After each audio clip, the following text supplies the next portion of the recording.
Once upon a time, there was a game called Twilight 2000. It was truly awesome. The level of detail and complexity was mad. It was it's a really good game. This is the second edition. I've got good news for you. There's a new edition coming of that game, and you should be really excited.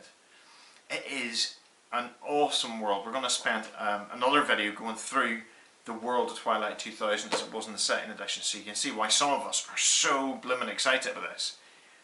But right now, on Kickstarter, there is a new edition by one of my favourite companies, Free League, and they don't seem to be able to put a foot wrong. They are so good at developing games in a respectful manner and handling IP in a way that just fulfills the essence of the IP but makes it so accessible.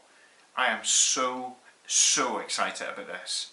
So the good news is that right now the Kickstarter is going out, but the even better news is we're going to go through some of that Kickstarter to show you some of the stuff that's coming. That's coming immediately after I finish talking. We're going to go through some of the images from the Kickstarter. But the best news of all is that just after that, we're going to have an interview with one of the creators and ask him some bits and pieces about the game. And you're going to get a chance to hear straight from the horse's mouth why they took up this mantle, why they took it up. Some great stuff in that video and in that interview, sorry, and you're going to love it. So keep watching. Thank you for watching so far, and get excited. This is truly awesome.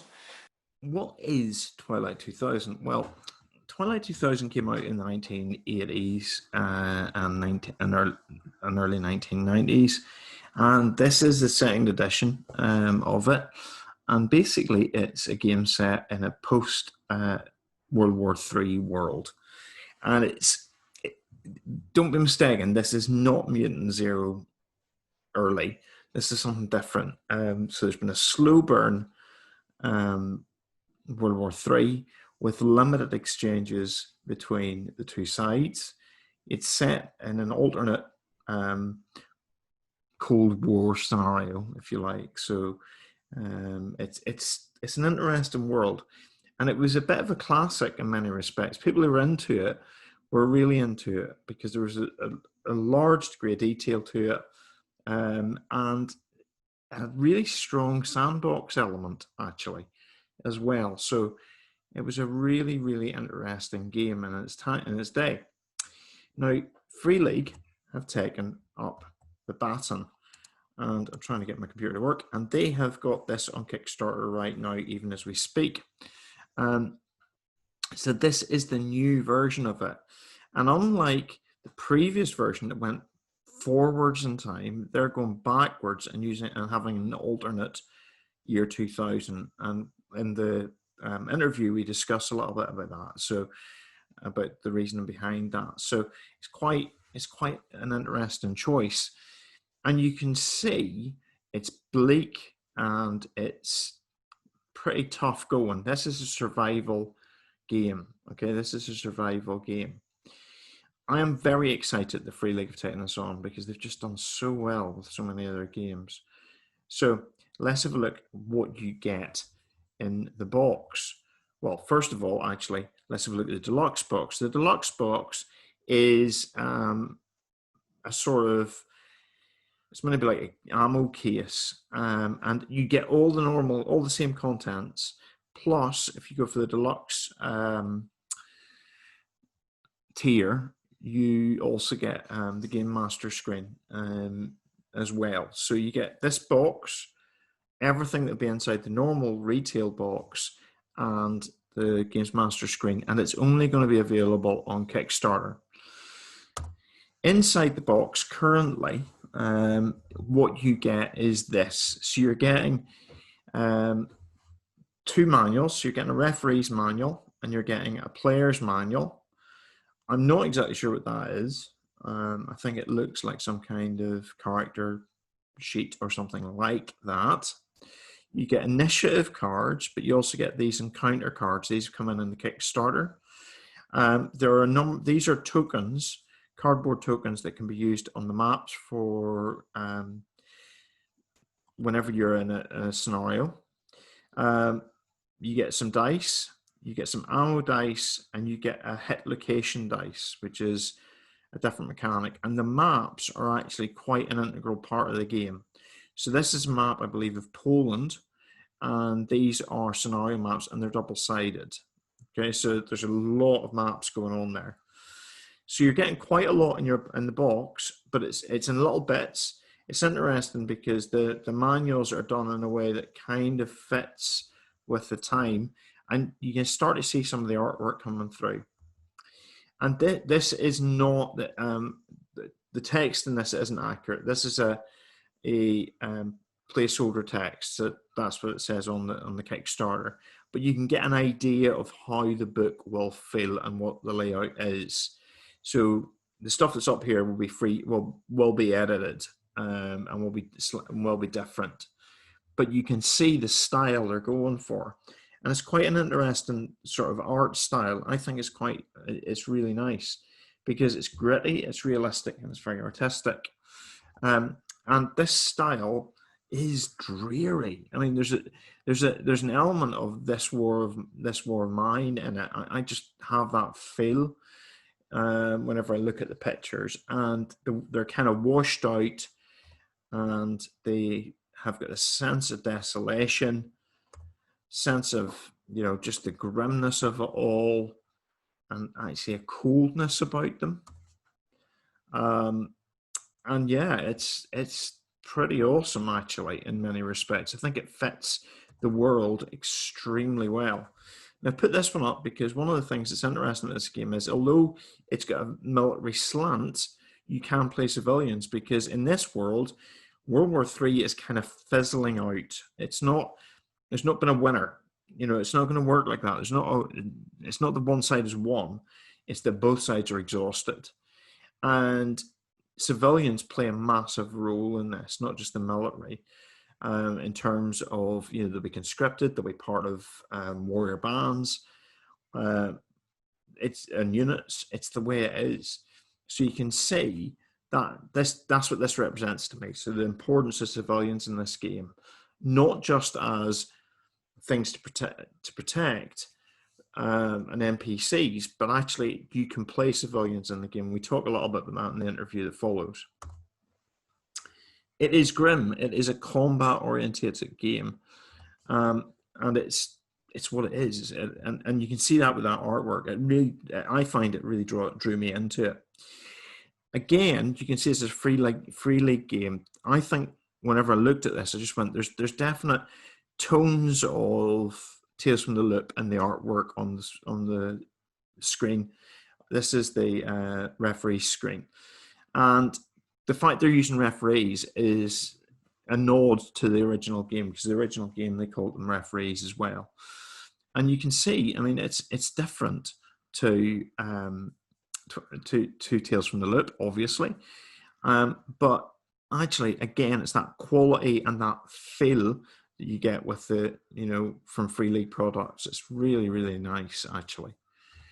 The encounter cards, the reason I put these in is because this is a game that suits the referee. This is a good game for referees, and we talk a little bit about it in the interview. But from a DM or referee, as you call it in this game's point of view, it's a very, very, very nice game. You get these encounter cards, and you can draw an encounter, and you can see. So you can ram. There's kind of built-in mechanics for making randomized things happen and randomized encounters. And I really like the idea of having the cards, actually. I think it's quite cool. I think it's a really nice touch.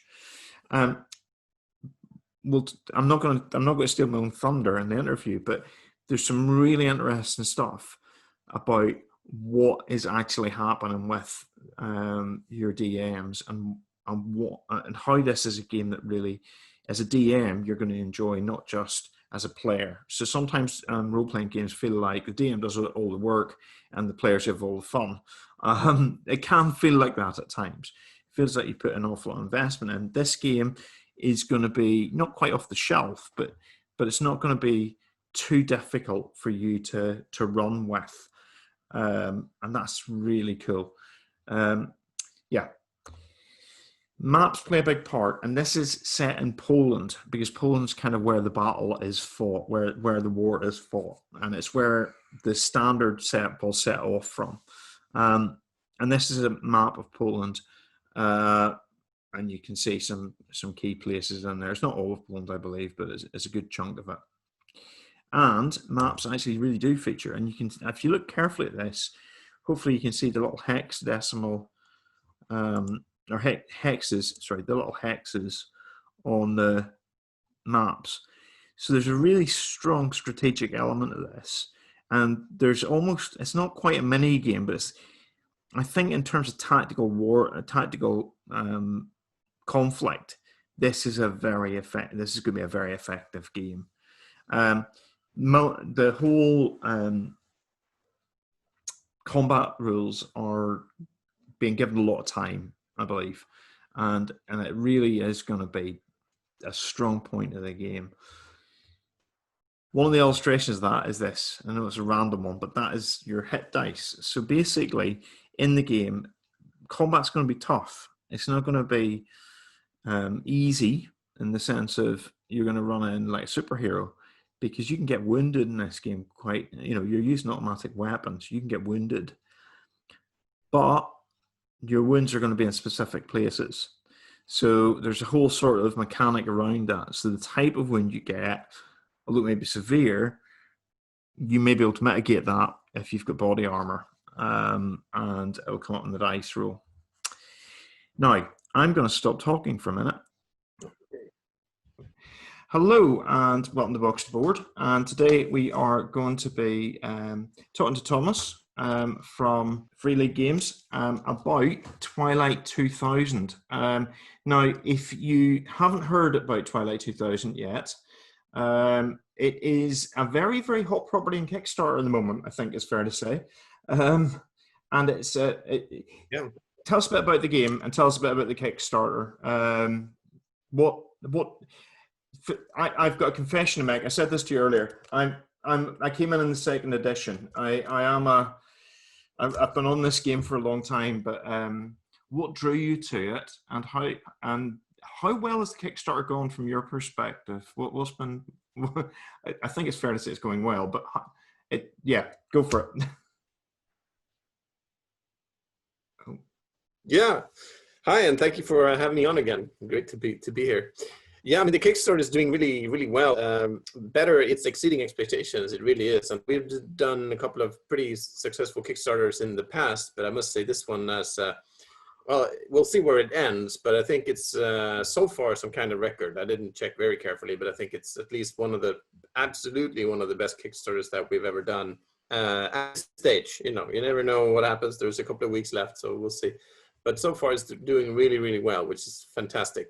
Really, it's great to see. And just like you, I'm also a fan of the early editions, even the first edition that I played quite a bit in the 80s. Even though it was one of those games that I actually kind of dreamed about playing more than actually playing. I did play it, but not as much as I wanted to. I dreamt a lot of Twilight 2000 campaigns back in that time. So that means it's seeing it doing well now for us on Kickstarter is especially fun, since it's a game that has I have some kind of emotional connection to personally as well. So that makes it a lot of fun. It's a really interesting one, because I think for a lot of people, I was saying to you earlier, it was like almost like Christmas whenever people found out that it was happening. It was kind of like, this is happening, because it was definitely one of those games that people loved if they played it. Some people were scared of it. It was challenging, but it rewarded the effort. But it was always really hard to get players because it was so intimidating at the start. And it was kind of it was just once you get into it, it almost felt like a kind of cult game. It was one of those games that people were, there's this thing over here and we love it, but you might be a little bit intimidated by it. What drew you to it as a company? What was your reasoning behind it? Oh, it's kind of fun story. Sorry, my internet is breaking up a little bit. I'm just going to try to shift over the. Hang on just a second. No problem. It's acting up.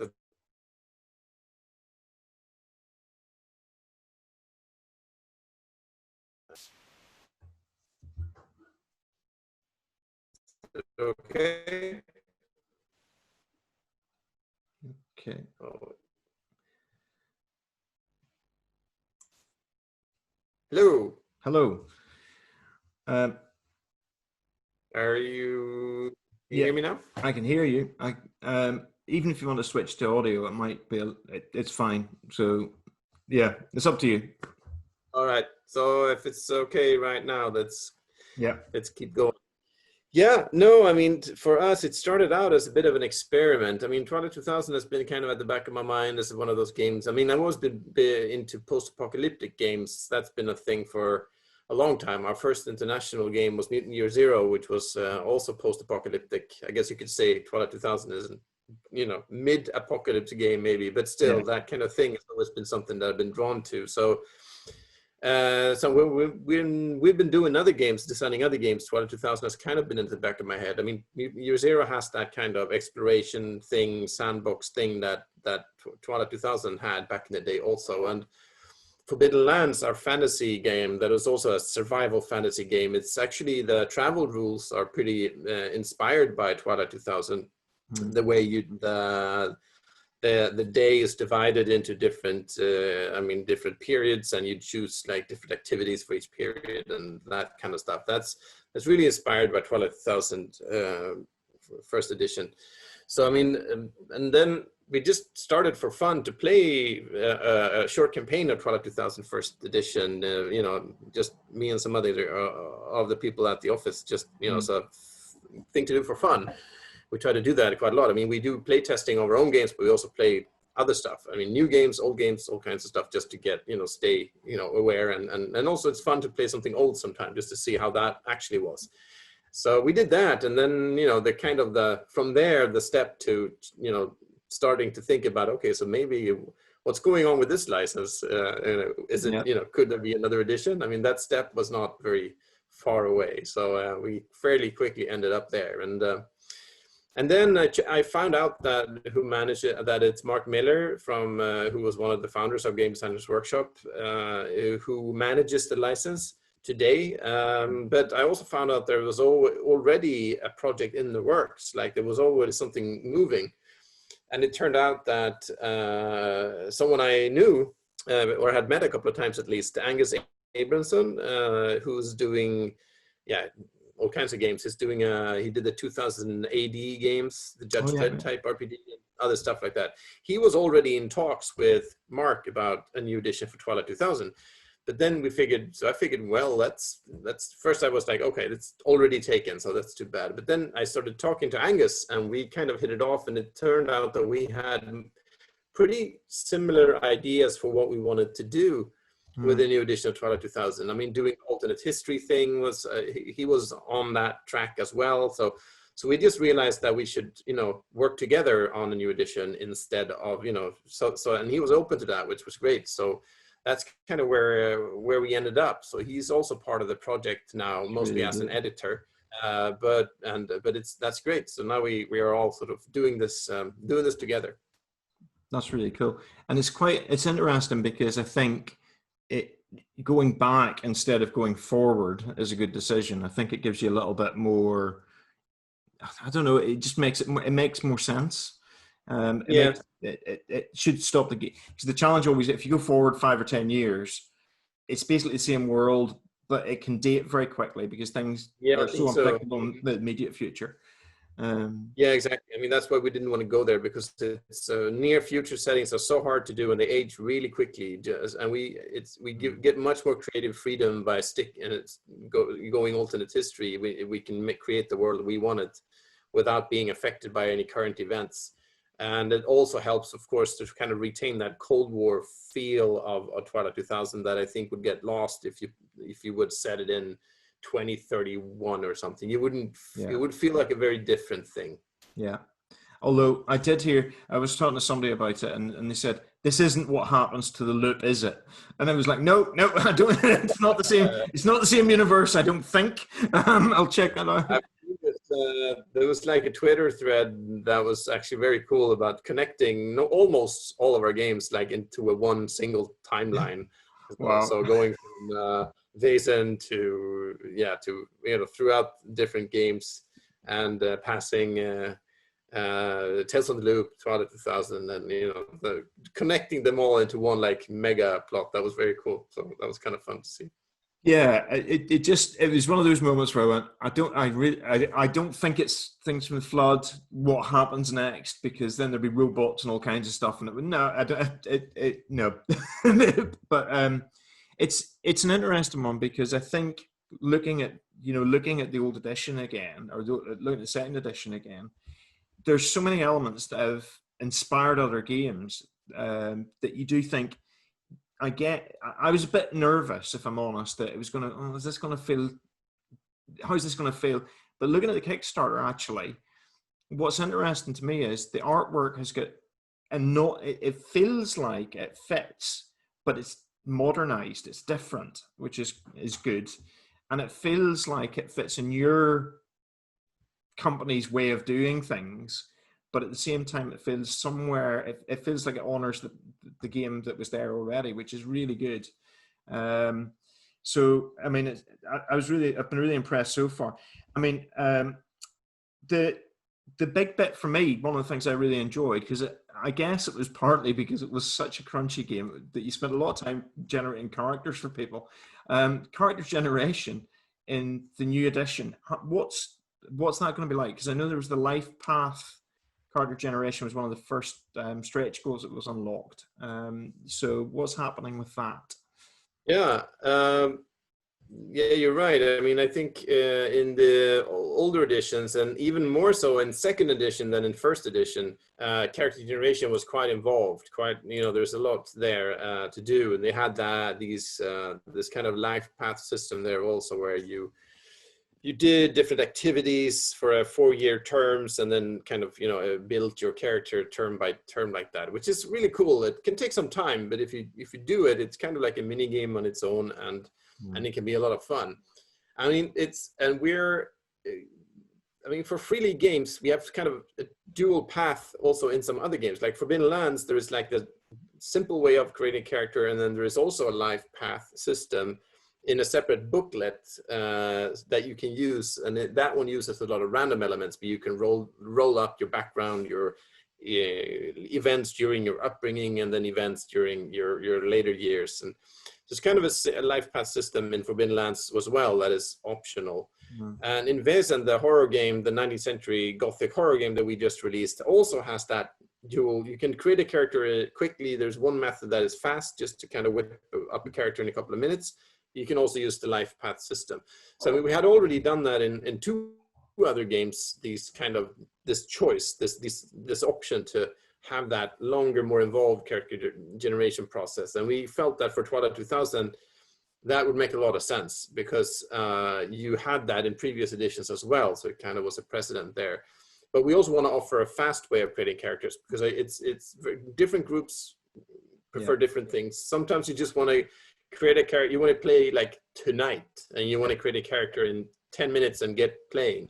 And then it's kind of, if you're in that situation, it doesn't really help you to have a long involved life path system. It's not what you wanted. So that's why we have these two options. And then I would suggest using the life path system. And if you just want to play like a one-off or something short to try it out, then just use the quick system.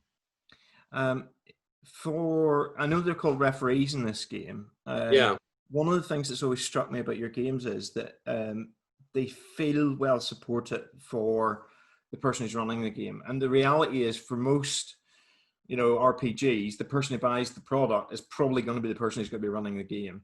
So again, what I know with Forbidden Lands, it's one of the things that's really refreshing is that you kind of looked at it and you went, actually, I could set this up and play this relatively easily without too big a fuss, and actually spend my time investing in how I'm going to tell the story, rather than you know, trying to get the logistics of it all worked out. Is that the approach you're taking with Twilight? Yeah, it's very much the same. I mean, I think Forbidden Lands is probably the closest game to Twilight so far. I mean, if we would compare it to previous games that we've done. And yeah, it's very much that. So it's very much, I mean, it's got an encounter system that is kind of similar to Forbidden Lands also, but it uses cards. And it has the travel, so it all kind of links together. You have the travel rules and the encounter rules and then combat rules, and they kind of tied together. So, and that kind of, you can basically run this game pretty much no prep at all. You can just kind of roll, let the players decide where they want to go. You can roll up random encounters and you can get the action rolling just using the tools of the game. Then of course you can spend time, building more intricate plots and tie stuff together. But if you just want to just try the game out and let it play, it can almost play itself.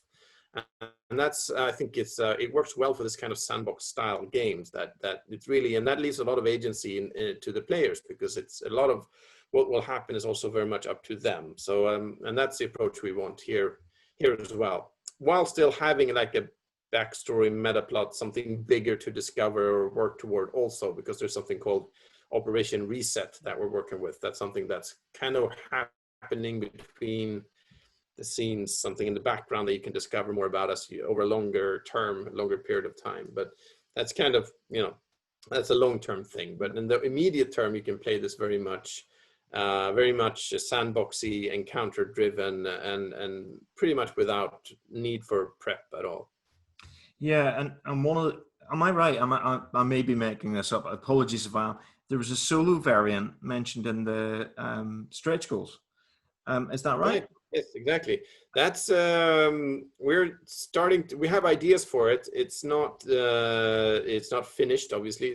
But it's actually the inspiration there. And there's a couple of things that kind of inspired this. But one thing was actually an interesting forum thread by someone who played Forbidden Lands solo.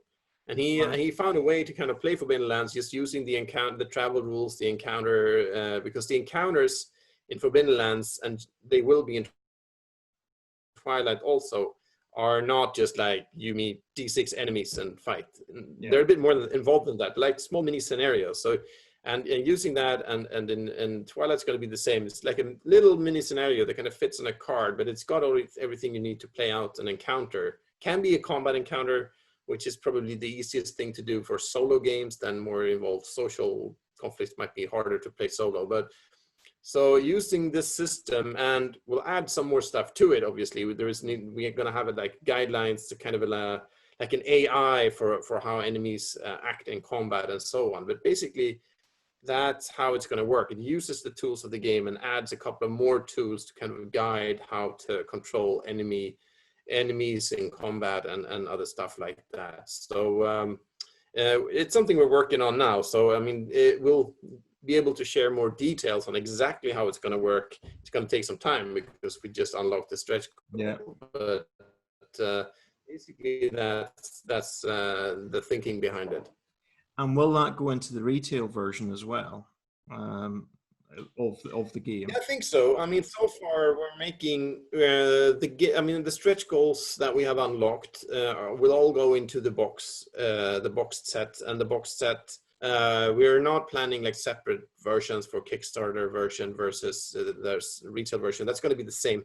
With the main big exception is the limited edition boxed set, which is a metal box with an insert. So it's going to be, there's a bit of a deluxe set in metal that kind of looks like an ammo can style. Yeah. So and that one is Kickstarter exclusive. You will not be able to get it anywhere else, but that's the content is going to be the same.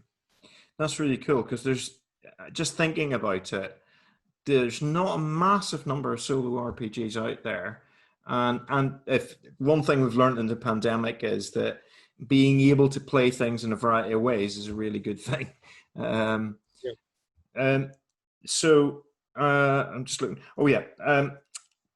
Civilians and military, are you going to have that mechanic in the game the same as it was in the original, where conscription, people coming in from basically joining a party who it is a military focused game, but having that other dimension to it can be quite interesting. Is that still going to be a part of the game? Yeah, absolutely. I mean, that's something we're probably even going to have a bit more focus on civilians and playing civilians than the early versions. Still, the default thing is to play military, but you don't have to, and you can also very much have a mixed group. And like for the example text that we have that starts every chapter, is like a sample, like group of RPGs pretty much. There we have like both civilians and soldiers in the same group. And that's really much very much the idea that in this situation, because armies have collapsed anyway, so there's very little organization, and it's very natural for even civilians to join up with teams of soldiers, and because there is no army structure anymore, so whoever can help out there, you can certainly have that kind of a mixed group, and we want to create that. We want to focus a bit more on that also, because I think that even though a lot of players will want to focus on the military stuff, I also think might be another group of players who enjoys like just more of a general post-apocalyptic game without a heavy focus on the military. You could play this game kind of like The Walking Dead, well, without zombies, but that kind of crew could definitely be a group of characters in this game as well. So we want to kind of really give that option too, to kind of widen the scope of the game for a bit. Yeah, because that's definitely something in modern fiction that features a lot, whether it be on, I'm trying to remember the name of it. Falling Skies was another example of that, where you had civilians tagging along with, and Walking Dead, you've got, it seems to be a bit of a pattern in a lot of the media, to be honest, so people can relate to that in a different way. The design decisions, I know you've gone with the softback book, or softback books. What was the thinking behind that? Because I think it looks really good. I think it looks like it should. Like something from that time and from that moment. Is that the reason behind it, or what was the design reason? Yeah, we decided pretty early on to make it a boxed game, and that goes back to the early editions also. We figured for this game it makes a lot of sense to do that, and we also had these ideas for the combat maps and the counters, so we want to create a game that has those kinds of tools, because combat is going to be important. Positioning and so on, so maps will be important, so we figured let's go there and give that support. There is now will be 8 double-sided modular combat maps, actually 16. They combine in different ways to create a unique battlefield for encounters. So we really wanted to do that, and to do that we needed a boxed set to get this stuff in there. It would just be too complicated to have all that stuff in a separate package or something and have the book separate. It just made more sense to make a boxed set. And in a box set, it's hard to have hardback books in a box set. We actually did it for Forbidden Lands, so we can't say it can't be done, but so clearly it can. But that was, I think, the first and the last time we'll probably do that. It gets very heavy, and and I think it fits for a fantasy game like Forbidden Lands. But for Twilight, the inspiration for the books themselves was actually. It was like a field manual from the US Army from the 1960s, I think, was like something we found as a reference for the kind of the look of the cover of the book and so on. And so having that in a hardback format, it just didn't add anything to the aesthetic feel of what we were going for. So whereas in Forbidden Lands, it kind of does, but we had those leather hardcovers, which makes sense for like a fantasy game. We just didn't feel it added anything in this context, so that's why we decided to stick with the soft covers. Yeah, because it definitely feels like it's sort of the army pamphlet thing that you would get, and it's that feel. It's interesting because the maps are going to be an integral part of the game, and again it brings up that thing that I really like about the way your company works, is that you engage with the community. Because I can see that people making maps. I can see people going, oh, we can make a map for that and put it onto the drive-through area you've got, and that being something that will develop and engage people a lot. Just because it's our nature. We're gamers. We like making. I think this game lends itself really well to that. I think it's going to be, I mean, so we, like you mentioned, the Free League Workshop, the part of the community content program on Drive-Thru RPG, where people can create stuff for our games and publish them there and even and sell them. So most of our games are already up there. We have templates for the game, so you can easily create your own modules. And we definitely want to do that for Twilight 2000 as well, because I think there is already a lot of people who have been creating stuff for this game throughout the years, and hopefully more will do it now. And it's kind of it's kind of invites that kind of creativity because it's near our own world, so it's kind of easy to pick stuff. You can use maps, you can use a lot of resources from our world, which kind of helps also to create your own stuff. So I really hope we'll see a lot of homebrew and community content and fan creations for this game. Yeah, I have to admit, it's kind of one of those games that you automatically find yourself going, I wonder what will be happening in my part of the world. Exactly. You know, exactly. It's the same thing with Loop and, you know, Flood. You find yourself going, ooh, that'd be interesting. Yeah. And it's that sort of engagement that really makes a game keep going in a lot of ways. I've been so impressed with the way that you guys have been doing games at the minute. I have to say this just before we start to wind down, but the Ennies, well done on Alien RPG. That was it's not a big surprise anybody's played it that it got the best game, because it's been awesome. And I know you've got a few bits coming out next month for it, which is even more awesome. Yeah, we're really looking forward to that. It's been some delays, and then with the shipping, it's been tricky and so on. But now in just a couple of weeks, the Destroyer Worlds is a new cinematic scenario, a boxed scenario with a lot of handouts and maps and stuff. And then also the starter sets are coming out at the same time on September 8th. So finally, that'll be, we're really struggling, working hard to get more stuff out for Alien, because we really love that game and we want to support it and get a lot of, you know, modules out for it. So we're working hard on that too. So it's not all Twilight 2000, but it's, you know, so it's Alien is going strong as well. It's been some of the best fun I've had for a long time. I ran it for some people who'd never played an RPG online, and I don't think I've ever laughed as much as at the end whenever all the stress builds up. It's such an awesome system. So yeah, thank you for bringing a lot of laughter to your lives. As people, my favorite moment was two people sitting on the shuttlecraft about to take off, and they just start and screamed at each other in the stress.